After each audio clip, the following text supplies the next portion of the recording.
SF Sommet évolue. Voici où on s'en va. On a actualisé la mission, vision, valeur de l'entreprise ensemble avec l'équipe. On a analysé c'était qui nos clients, c'était quoi qu'on faisait, c'est quoi qui nous rapportait de l'ouvrage, plus comme c'était quoi notre chiffre d'affaires. Puis on est venu avec la conclusion que la foresterie résidentielle, la foresterie privée et ou périurbaine, donc en proximité des communautés, c'était vraiment notre spécialité. La mission de SF Sommet, c'est d'aménager les forêts résidentielles et périurbaines pour assurer leur résilience et leur durabilité. On utilise l'aménagement forestier, non pas comme une fin, mais comme un moyen de développer des forêts saines dans une optique de développement durable. Aussi, on offre des services forestiers spécialisés aux institutions, aux particuliers, aux entreprises qui ont besoin d'opérations forestières ciblées et chirurgicales. Donc, la vision, c'est de devenir des leaders dans l'abattage manuel, l'aménagement des forêts résidentielles et périurbaines, tout en étant la référence dans la prévention et le combat des incendies de forêt.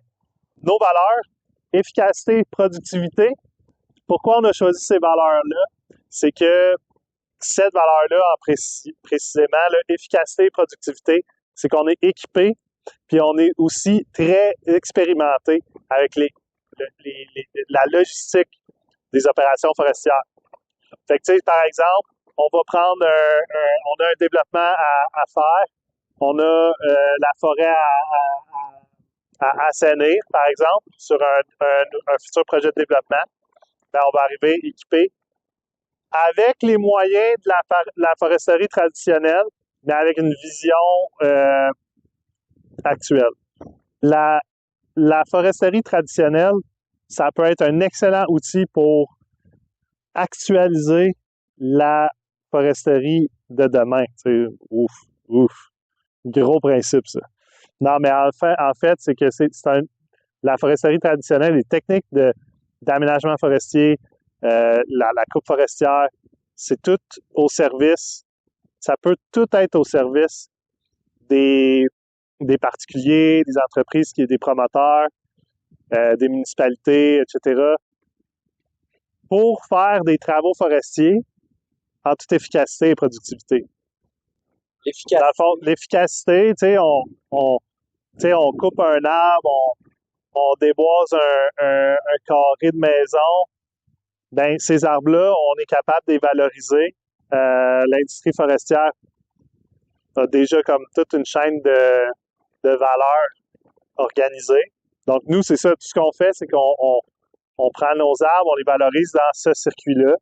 Puis les résidus forestiers, ben ce qu'on fait, c'est qu'à la place d'avoir des tas de branches un peu partout dans la forêt, ben nous, on est dans le résidentiel. Fait que, tu sais, c'est des forêts qu'on va fréquenter dans le futur. Donc, on déchique ça. Ça diminue l'indice des feux aussi. Ça ne diminue pas l'indice des feux. Ce que je veux dire, c'est que ça diminue le combustible disponible autour des maisons et des communautés. Deuxième valeur qu'on trouve super importante pour nous, c'est la valorisation des emplois sécuritaires, durables dans le secteur forestier. C'est le plus important pour nous, la sécurité, parce que, tu sais, on fait justement un métier vraiment dangereux dans l'abattage manuel. Il y a eu plusieurs accidents dans le passé. Puis, dans le fond, nous, ce qu'on pense, c'est que si tu fais qu'est-ce que dit les techniques appropriées, sécuritaires, ben, tu diminues énormément ton risque. C'est possible de faire ce métier-là longtemps puis durablement. Troisième valeur, super important pour nous, intégrité et professionnalisme. Comme vous savez, je suis ingénieur forestier. Je suis régi par un code de profession. Donc, ça, pour moi, c'est super important d'être intègre dans tout ce qu'on fait.